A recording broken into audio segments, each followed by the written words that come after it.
Hey guys, welcome back to another flashlight review. Today I'm going to be looking at the Fenix PD35R. This is a light I've been eagerly waiting to arrive in the mail because I'm a big fan of the PD35 version 3.0, and I would say the 35R is a step up in some ways, but I wouldn't say it's hugely different from the PD35 or even the same category. I think the PD35 version 3.0 is more of an EDC flashlight with a tactical twist, and that it has a momentary mode as well, and shortcut to turbo if you program it that way.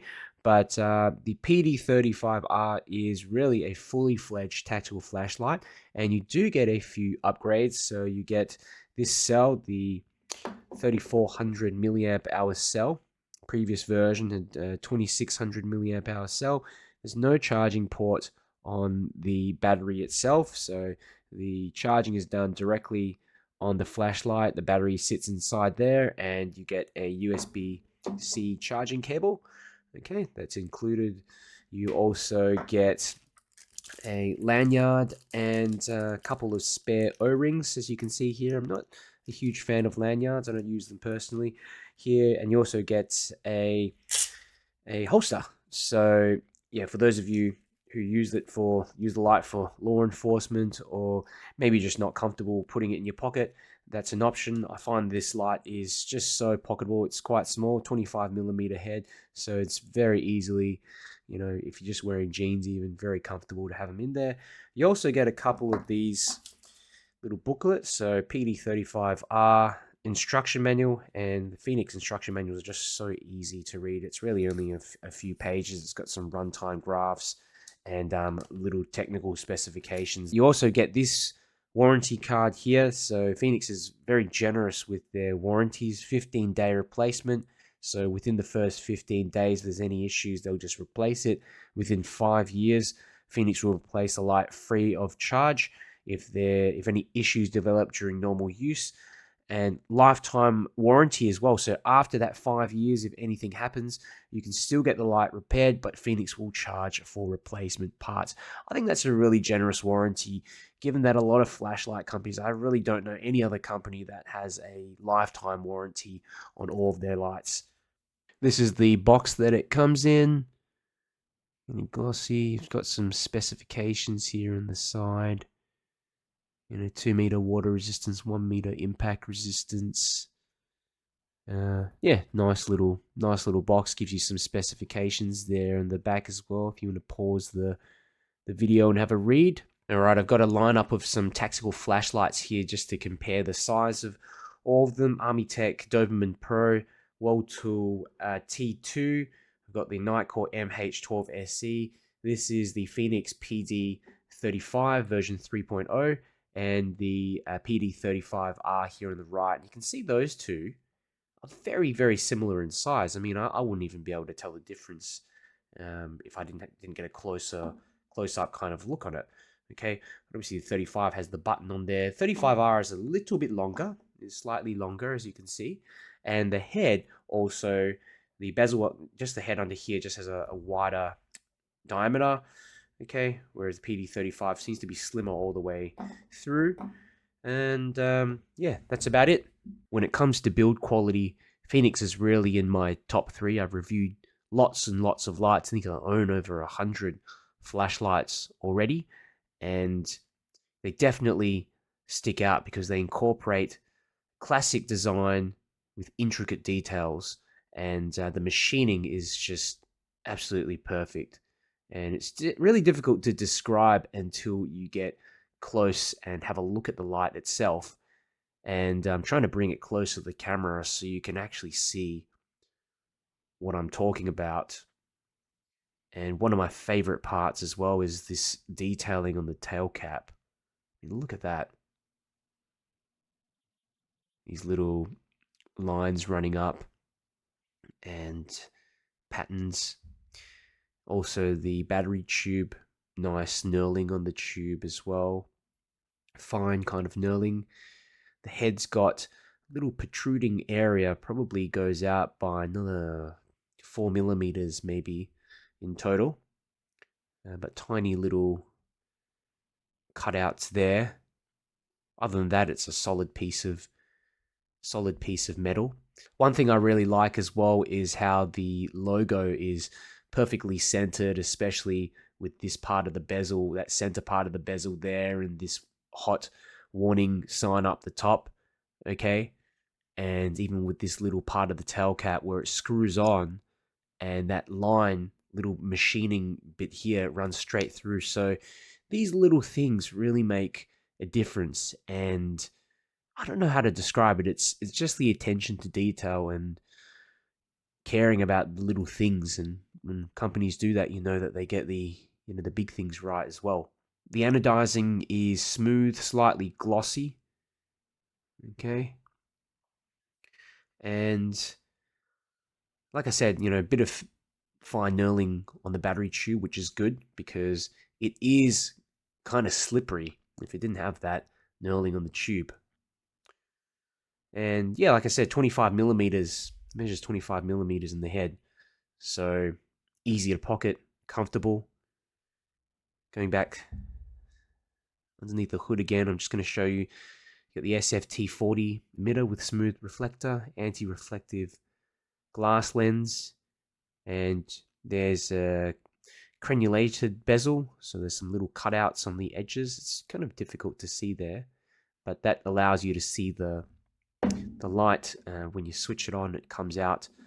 Light comes out from the sides, and also allows you to use it to break windows, but it's not. Doesn't attract any unwanted attention, which is something that I'm always wary of. Moving on to the back, you can see the light's got two switches on the tail cap. One is to access the momentary mode and the constant outputs. Okay, that one there. And then you've got the other one here, which gives you instant access to strobe. So I think it's good that they've separated it out. And for instance, you can have it programmed on low mode, on a very, very low moonlight mode, and still have access to the brightest strobe mode available if you need it for self-defense. And at the essence, I mean, that's a tactical sort of UI. Light doesn't tail stand, unfortunately. As you can see, the bumper sort of sticks out from the back. It also makes it very easy to find the switch on the back of the flashlight, so that's prioritized. Overall, I find these tail switch lights much more comfortable and practical to use, especially as an EDC flashlight. Some of the lights that do have a button here on the side, yeah, they're good for just general use if you're out camping, fishing, or something like that. But yeah, if you want a light that's just feels more ergonomic, easy to use, and if you want to be able to pick it up out of your pocket, activate that light as quick as possible, these tail switch tactical flashlights are just fantastic for that. So like I mentioned before, the light does take an 18650 cell, which is included, but it also accepts two CR123 primaries. Alrighty, I'm just going to show you what the UI looks like, and it's one of my favorite UIs, and the great thing about Fenix is that they're pretty much the same on all of their tactical flashlights. It's just so simple to use. So half press for momentary on. Okay, this large button on the back there, you can't miss it, just half press it. Okay, full press, and the light switches on, constant output.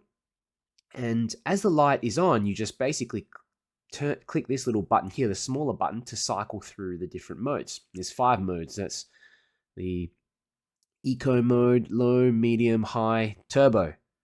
Okay, and it pretty much cycles through. So if you want the light to remember this mode, for example, this is just the eco mode, I can turn the light off, clicking that main switch, turn it back on, and it's remembered it. Okay, say if I want to just get it to remember high mode or something, turn it off and turn it back on again. So it's very versatile. And like I was showing you before, I mean, you can have this thing on eco mode and then press this button here, the secondary button. Okay, and when the light is off and you activate that secondary button, it just goes to that 1700 lumen strobe.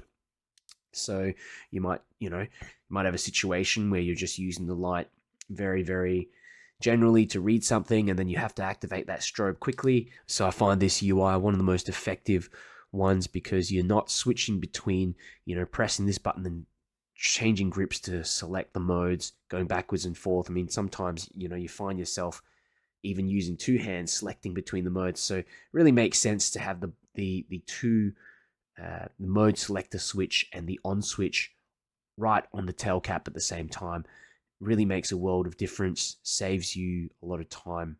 All right, so let's talk a bit about performance. And I ran a couple of ceiling bounce tests. This is the first one that I ran, and you can see the light starts off straight into turbo and starts ramping down around the 30-second mark. Okay, completely drops to about 35 to 40% of its output around the 4-minute mark, and it just holds there. Okay, I tried to activate turbo again at the 14-minute mark. Did spike up to about 80% and went down straight away over the course of 2 minutes back to that 35 to 40% mark. So yeah, I guess takeaway here is that it does ramp down after 30 seconds of use, though it doesn't get hot at all. It's quite easy to hold, no issues with you burning your hand. All right, so this is another ceiling bounce test that I ran, and you can see the light is holding its output all the way to the 3-minute mark. So yeah, you're basically between 95 to 100% output until that 3-minute mark. Then it just drops to 50% at 4 minutes and holds that 50% where I ended the test around 16 minutes. So I ran some tests also with my Opal Lightmaster Pro, and on the turbo mode, I got 371 meters of throw on switch on, and slowly starts going down after that point. But that's pretty impressive for a little flashlight like this with such a small bezel and reflector. I was really impressed that it even beat my PD35 3.0 slightly. And you can see, the color rendering index, ranging from 63 to 67, nothing special there. And for the CCT, between 5,800 rising to 6,200 on turbo. Interesting thing I thought I would note as well is when I was using a Samsung 30Q, just another battery unprotected cell, I actually measured over 400 meters of throw on turn on. I really like the beam of this flashlight. It's beautiful, sort of this round beam profile. It's a smooth, round hotspot, and you've got decent spill as well with no artifacts. It's really amazing how intense the hotspot is given the smaller reflector and the bezel size. So some considerations you might want to be aware of. Like I mentioned, there is a USB-C port design. Okay, you access the USB-C underneath here, and I prefer the port underneath some kind of unscrewable bezel, like a hidden port, or even on the battery itself with my tactile flashlights. The pro is that it doesn't make it easy to charge this light on the go. You don't have to take the battery out and start fiddling around too much. The port is also waterproofed, so for whatever reason the cover comes loose, you're all good. The second consideration is on turbo, you'll have sustained output until 30 seconds, whereas the PD35 version 3.0 is able to sustain output for 2.5 minutes on turbo. That's quite a significant difference. But on the positive side, the PD35R never gets too hot to hold. The third consideration is that there is no spring on the head. There's only a spring in the tail cap. And for some of you, that might be an important thing if you're mounting the flashlight. It just reduces the recoil inside the light with the battery potentially bouncing around. For me, it's not a big issue given that I'm using it as a general EDC. It's not something that I'm going to be too concerned about anyway. So overall, I think Fenix have seriously hit the ball out of the park with the PD35R. And yeah, it does cost more than some of the tactical lights out there, but what you're paying for is an extremely well-rounded flashlight. You get great performance, high candela, you've got that instant strobe, tactical strobe there as well. You've got the excellent build quality, reliability of Fenix, and that's backed up with their ongoing customer service and that extended lifetime warranty as well. So for me, the PD35R is up there in my top 5 EDC tactile flashlights. This is one that I carry on myself quite often, and I definitely recommend it. So if you're interested in this flashlight, go ahead and check out that link in the description to lightshop.com.au. There's some excellent flashlights here in Australia. I think they've got the largest range online and at great prices. So if you have any questions, let me know in the comments as well. I'm sure I've missed out a thing here or there. I'm happy to answer your questions. And if you found this video helpful, do me a favor and click the like button, because it helps me to get my video out to more people. And if you want to see more flashlight reviews, make sure you subscribe. Fenix PD35R. I'm going to put it straight onto turbo. And I mean, a really nice hot spot in the center. It's reaching those trees out the back there, tinting them.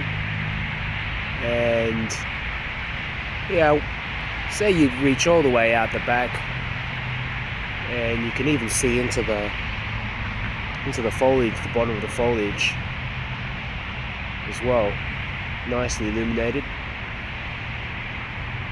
Some closer trees to the right. Go to the front and to the left as well. Still holding pretty strong. But I'm expecting the light to ramp down soon.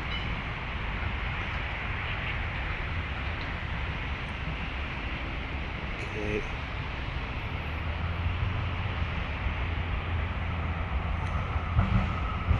It's a nice amount of spill on the ground as well.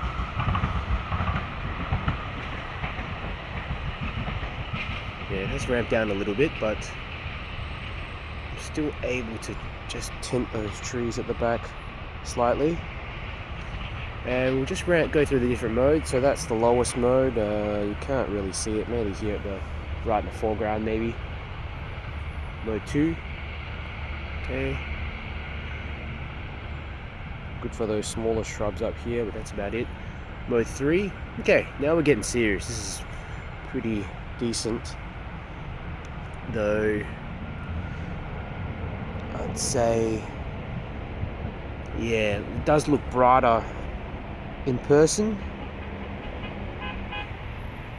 A little floody on the ground. 4. Alright.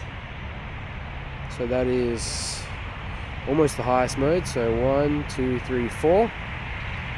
And yeah, also managing to just tint those trees out there in the back, but not much detail. Not really able to see too much detail there, but this is a good kind of sustainable mode. And if we look at the 4 and then turbo, I mean, there's just a decent kick in brightness there, as you can see.